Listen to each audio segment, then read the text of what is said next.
Start. Good morning, students. So now hope you have got some very good idea about the basic concepts, essential elements of contract, the different types and classifications of contract. Now we are moving to the next topic, which is called offer and acceptance. When you say offer, what is an offer? Offer is a kind of a proposal. So offer is termed as a proposal. When you say a proposal, I, Mr. A, for example, I am Mr. A, I am going to sell my car to B. So in this case, A is the offerer who is going to offer his car, and B is the offeree, and the subject matter of the offer is the car. Therefore, A and B are the offerer and the offeree to the contract. Subject matter of the contract is the car. Therefore, the offer, as we say here, is a very, very important first step involved in the formation of the contract. It is a preliminary step. Without an offer, there cannot be any acceptance on the part of the acceptor. The proposal is the first stage, acceptance is the second stage. Acceptance of the proposal by the acceptor is the second stage. Whereas, first time, the proposal offer has to be initiated by the offerer. Pursuant to that, only after that, the offer will be accepted by the acceptor. So these are the two important stages involved in the formation of the contract. The first is offer, second is the acceptance. Offer, as we say, there are two or three major categories of offers, which we generally classify as general offer, and the second is a special offer, or we also call it as a specific offer. The third is invitation to offer. The fourth is express offer. The fifth is implied offer. So these are the 5 different types of offer. As we say, I am just going to write down. First step is general offer, specific or individual offer, because it is applicable only for the individual. Second. Third is invitation to offer. It is not an offer category, but we will discuss it as a part of this topic. Fourth is express offer. The fifth is implied offer. So when we classify these are the different types, we go to general offer. The popular example, popular case law here is Carlyle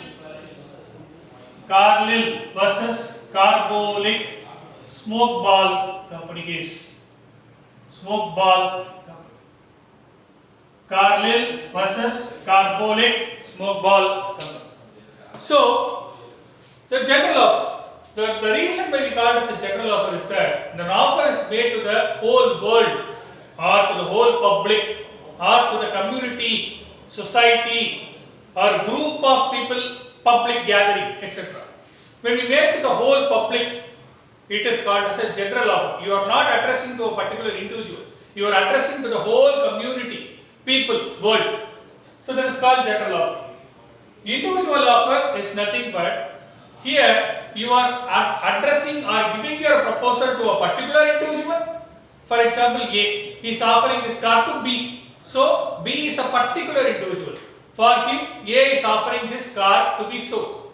So it is a clear case where A pinpoints out that B is the seller, purchaser, and A is the seller. Therefore, B is the only person who can give his acceptance to A because he is ready to buy the car. It is a case of a specific individual offer because the buyer is an individual here.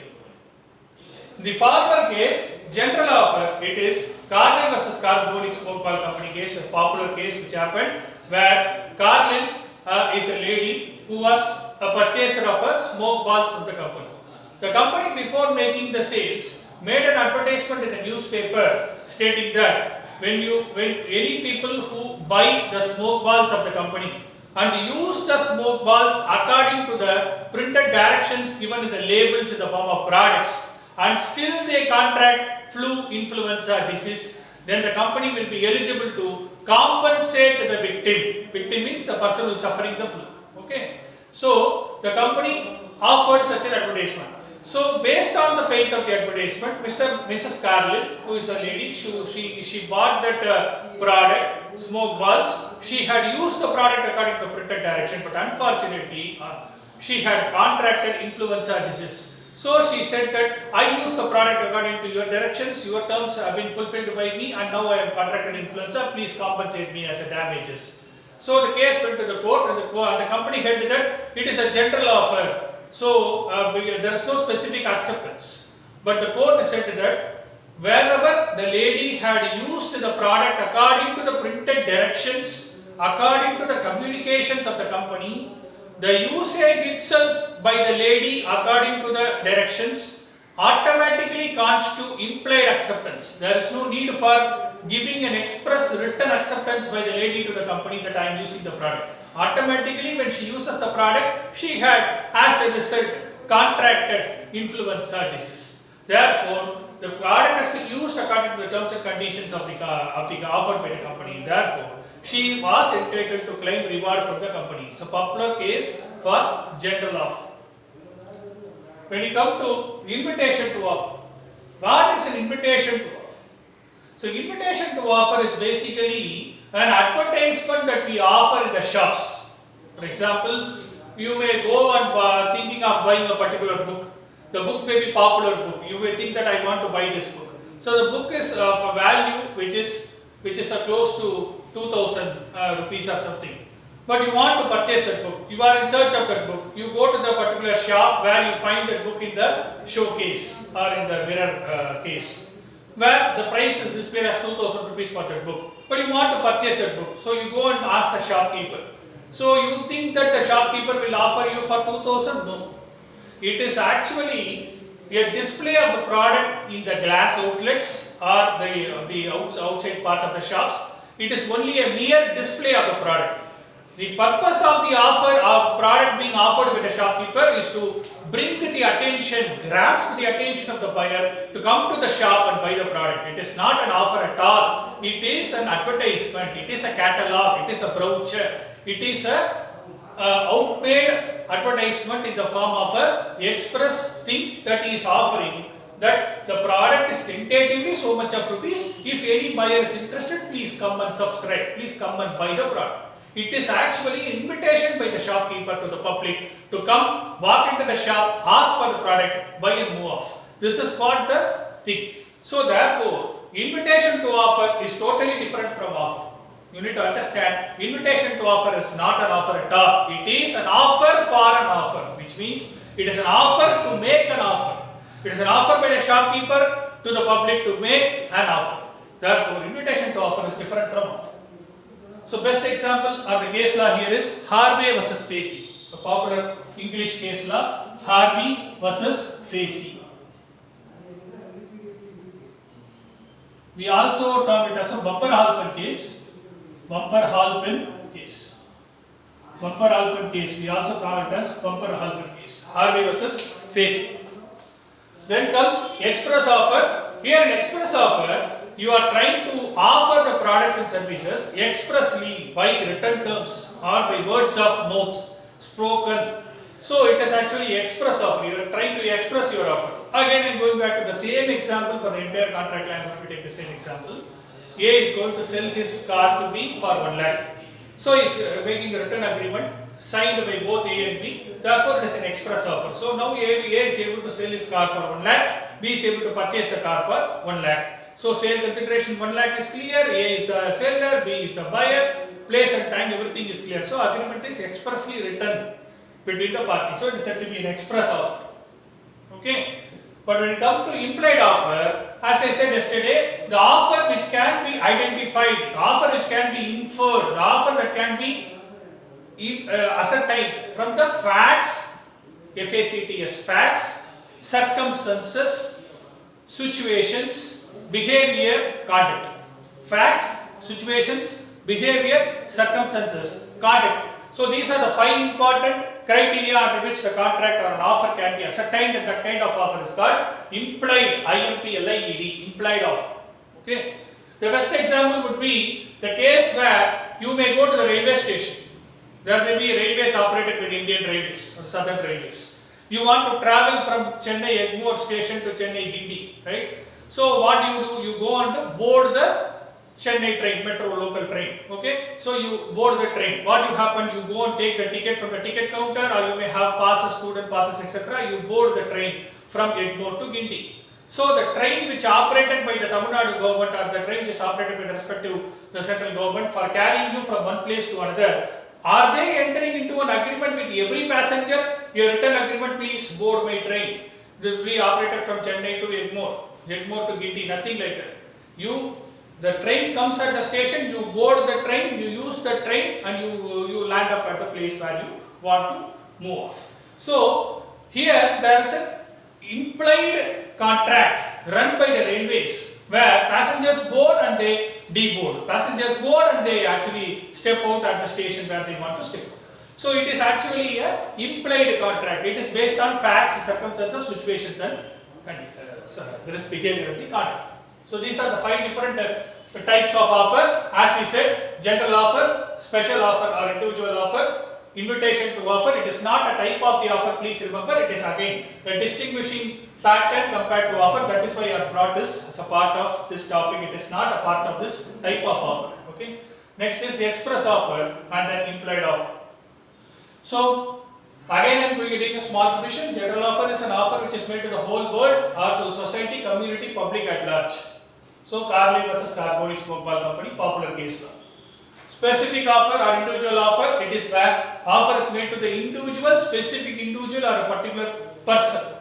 So when it is made to the person, only that person will be able to accept the offer. That is the significance of specific offer or individual offer. Whereas in the case of general offer, when you make an offer to the whole world, anybody, one among from the public or one among the world can come and accept the offer. That's the difference between general offer and the special offer. Invitation to offer, as I said, it is an offer for an offer. It is not an offer at all. It is an offer for by the shopkeeper to the buyer to make out an offer. Come, subscribe, willingly purchase the product. The shop is open for you. You please come, walk in, buy the product whatever you want. It is actually an offer for an offer. It is not an offer at all. It is literally an offer to make an offer. Examples are tenders, advertisements, quotations, bids, etc. Auction sales also have been very popular in the case of invitation to offer. Auction sales. The best example is Annamalai scene, Rajinikanth, where the things usually happen in the film Annamalai, where you can see that auction sales. Express offer. The express offer is where you are making out an offer expressly by words spoken by mouth or that is called as oral or in written terms by agreement. Last is implied offer. In implied offer, it is actually inferred from the facts, circumstances, behavior, conduct, situations, circumstances, etc. that guide the implied offer. Best example is that railways operated example. Express offer, the car sales by A to B. As I said, it's a written agreement where everything is perfectly categorized. The best example, right? These are the 5 different types of offers. Okay. Next, we move to rules as to offer. Rules as to offer. Next is, what are the different rules as to offer?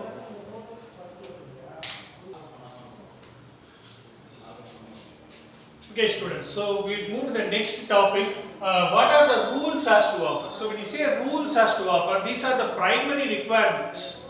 When we say these are the mandatory essential things that a person has to follow when he is making an offer. Okay, the person has to follow, what I am saying is the offerer. The person who is making the offer is the offerer. He has to follow these rules. One is, offer must be express or implied. As I said, it may be in written terms or oral, spoken through words of mouth. So, or in written terms, express or implied. Implied means facts. Implied means facts, circumstances, situations, conduct, behavior, etc. guide the type of offer. So it is called implied offer. When you say express offer, or it is called implied offer. Second major rule is general or special. As I said, the general is something which is made to the whole world or to the whole public, right? That is general, or world at large, or community, or society, or public. This is called general offer. So when an offer is made to the public, one among the person from the public or the world can accept the offer. So it is whole world made offer, therefore anyone from one among the public can accept the offer. In the case of special offer or specific offer, it is an offer specific made to the specific person, and only to that specific person will be able to accept the offer. So that is called general or the special. Third is definite terms. Definite terms is by say when I make an offer, the terms and the base on which I am making out an offer should be very clear. There should not be vague, there should not be any confusing terms. It should be very precise and definite and clear. For example, I am saying, I am selling, when I just listen to my statement, I am saying, I am selling tons of oil. Is it very clear? I am offering tons of oil. Next question you may ask is, how many tons of oil? Second question you may ask is, what type of oil? There is gingery oil, there is sunflower oil, there is coconut oil. So, you may ask several questions. So, the terms, is it clear? Whatever I am saying? No. So, you have to be very, very clear and precise in terms of what you are offering. That itself will make the offer more meaningful, that will add color to the offer, so that the acceptor is very clear on what he is ready to accept. Because once you are not clear with your offer, you cannot accept acceptance from the other party. When your offer is clear and definite, then only acceptance will come. If you are not clear with your offer, acceptance will never come, and therefore it will be a failure contract. So, the terms of the offer should be very, very clear and definite. Then comes legal obligation. As I said yesterday, when an offer is made, it should be made with an intention or with always a mind to create a legal obligation. Create a legal obligation means it should be acceptable in the court of law as an evidence. When you are doing some offer for personal obligation, it is not at all a contract. It will never be resulting in an agreement. Best example is, yesterday we discussed Balfour versus Balfour. In Balfour versus Balfour case, what we said, there is a promise by the husband to pay maintenance amount to the wife, but he subsequently rejected. He didn't pay the amount, and wife sued the husband, and the case went to the court. And court, what they said? No, it is a personal domestic nature contract. You cannot come to the court for such contracts. Therefore, obligation to create legal, that is, there should be always a responsibility to create a legal obligation on the part of the offerer. Unless this legal obligation is there, there can be no contract. Agreements of domestic, personal nature will not be constituting agreement at all. It is not at all a contract. Please understand that. Next is communicated. What is communicated? When I make an offer, for example, I am there, I am going to sell my 1,000 rupees, I am going to sell my 1,000 rupees worth of doll. Okay, I am going to sell it to B. Okay, how will B know that I am going to sell my 1,000 rupees worth of doll? Only when I communicate, only when I expressly say this to B. For example, if I am going to sell 1,000 rupees worth of doll to B, I have to either call B, I have to either email B, if I have a cell, I have to SMS B. So any mode of communication I can use, but I have to communicate the offer to B. Then only B will be able to understand that I am selling him. Then only he will be able to buy my product. Without B's communication being done, how can I expect money from B? How can I expect the sale to be communicated or complete? Nothing. So only when what I am offering, I should be able to communicate to the other party. And communication is a very, very essential factor for a contract to be complete. Next is to obtain the assent of the other party. So when I am actually making an offer, the purpose of the offer which I make is obviously to get a consent of the other party to the contract, which means that I should be able to get the assent, I should be able to get the interest, I should be able to get the acceptance from the B.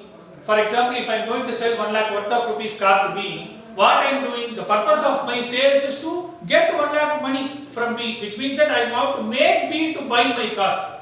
That should be always my intention behind my mind when I am making an offer for sale of car. When I make an offer for sale of car, there should not be any other intention except to obtain the consent or acceptance or interest of B towards purchasing my product. Okay, that should always be there. So to obtain the assent means consent of the other party, which is in this case B.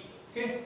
The last is distinguished from invitation to offer. When I say distinguished from invitation to offer, as I said, it is always independent. It should be distinguished from the invitation to make an offer. Invitation as such, it is offer for an offer, right? It is not an offer in real terms. It is an offer for the buyer to come, subscribe, purchase the product. It is to create an interest in the mind of the buyer to come and purchase the product, right? So this is very important factor in the contract. Therefore, offer should always be distinguished from invitation to offer.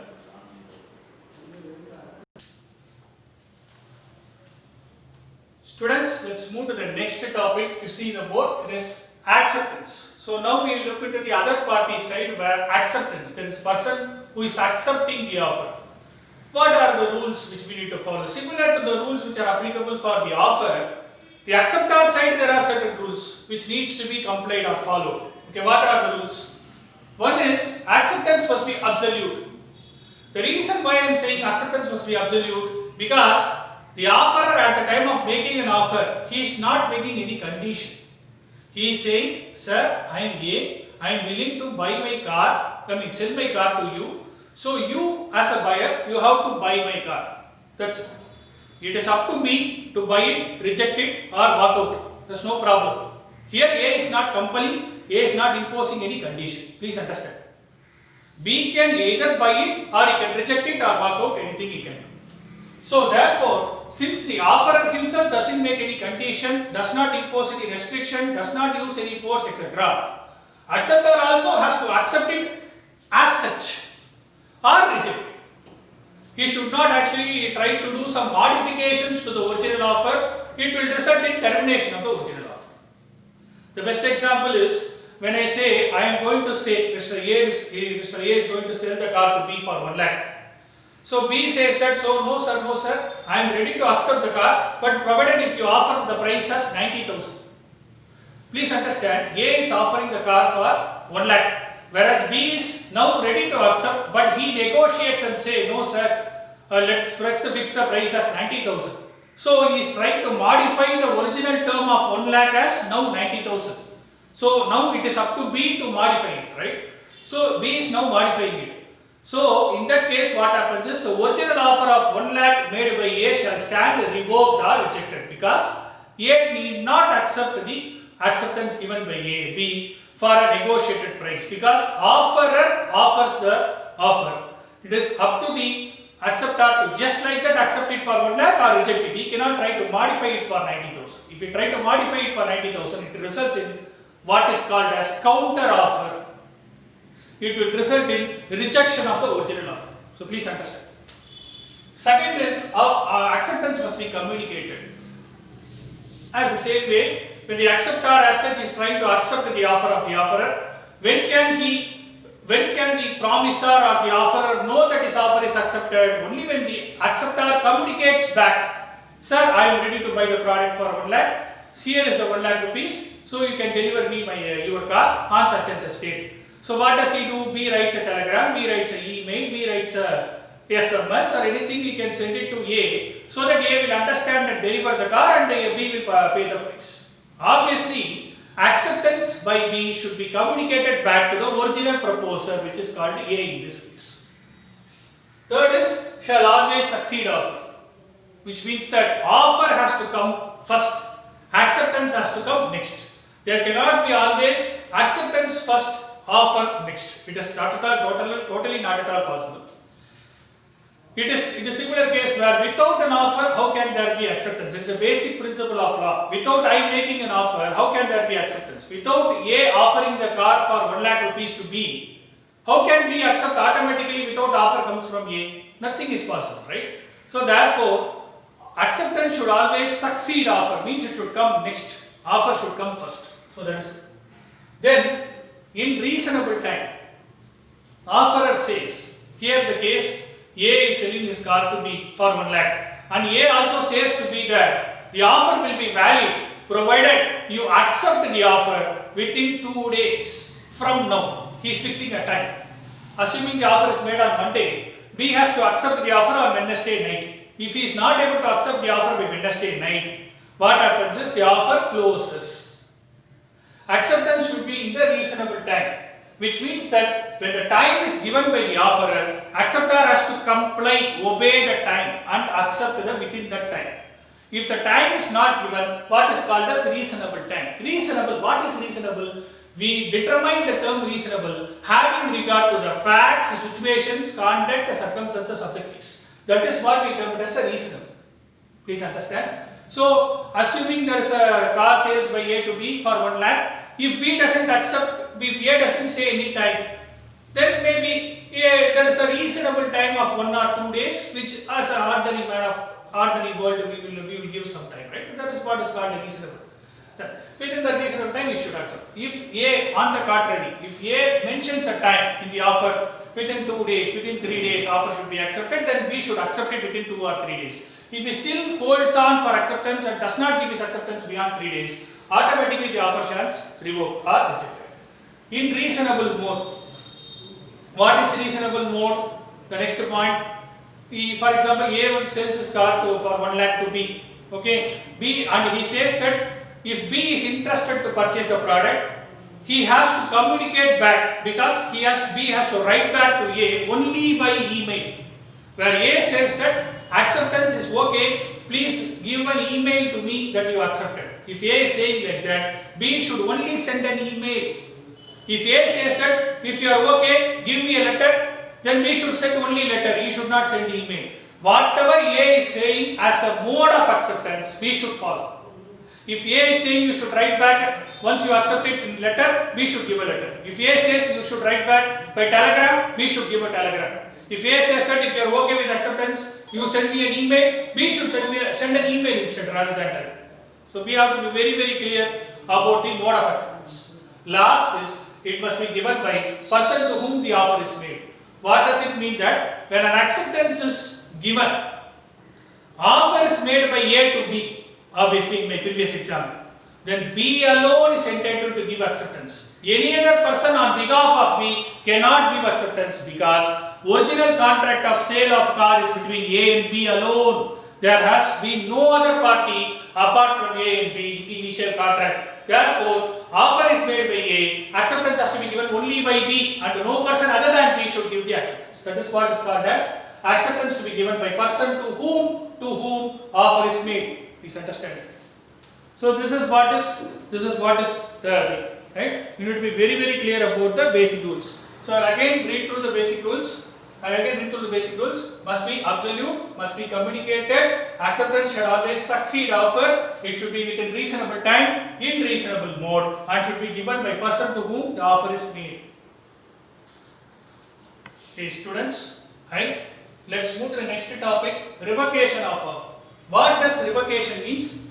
Cancellation or taking back or pulling back the offer.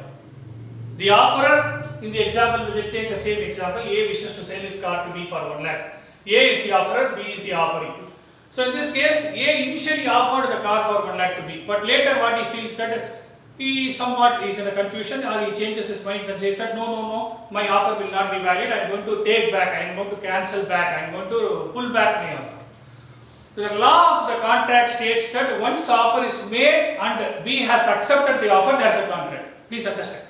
If A sells the car to B and B purchases the car, automatically A and B enters into a contract and there cannot be any revocation. Please understand. Once offer is made, acceptance is also given, there cannot be any revocation. The next case is, this is an exception where, please understand, see the board, A offers to B the car for 1 lakh. Okay. Now B is posting his letter of acceptance. He is in the stage of writing that he is ready to accept it. He prepares the envelope, fills the letter, puts it into the envelope and goes and posts his letter of acceptance. He is going to the post office, going to drop his post. Right?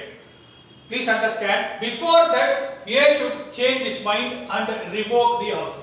Then only offer will be revoked. Please understand, again I am saying, A is selling the car to B for 1 lakh. B is now posting his letter of acceptance. He is going to give his acceptance. At this stage itself, A has to revoke his offer. Then only offer will be standing revoked. Not afterwards. Once B posts his letter and the letter is in the course of transmitting. For example, letter is posted, it is in the course of transmission from that place to this place. It is on the way to the post office of this jurisdiction. Nothing happens. Automatically acceptance is said to be given because B, when he posts his letter, he will clearly give A's address, A's name, pin code, etc. Automatically acceptance is said to be given if the letter is properly addressed, enveloped, stamped and posted. There cannot be any subsequent revocation. Even though the letter gets lost in the post, B will not be held liable. Please understand, B will not be held liable even though letter gets lost in the post. He, from his side, it is said that acceptance is given and therefore A is made the offer, B is accepted and automatically there is a valid contract. Please understand, again and again I am saying, if A wants to cancel back, pull back or take back the offer, before B gives his letter of acceptance, A has to cancel back the offer. Hi students, next topic we are going to discuss about is revocation of acceptance. Here, acceptance when he revoked. Now I am looking to the B sample, right? A is posting his offer or selling his car to B for 1 lakh. Now, B is posted his acceptance to A. Now, subsequently B changes, no, I should not have accepted the offer, I should reject the acceptance. What he can do is, he can write another telegram, another email, before the original letter of acceptance reaches A, he should revoke back or take back his acceptance. Same thing, right? Before the original letter of acceptance of B reaches A, he can write a short telegram or email or take up the phone and call or something like that he can say, and that letter should reach faster than this original letter, so that the letter of revocation reaches faster than the original letter of acceptance by B. So once it reaches A, it will not be any possible, but before the B's letter of acceptance reaches A, B should initiate letter of revocation of acceptance and the letter of revocation should reach faster than the original letter of acceptance given by B. Then in that case, B's acceptance can be revoked.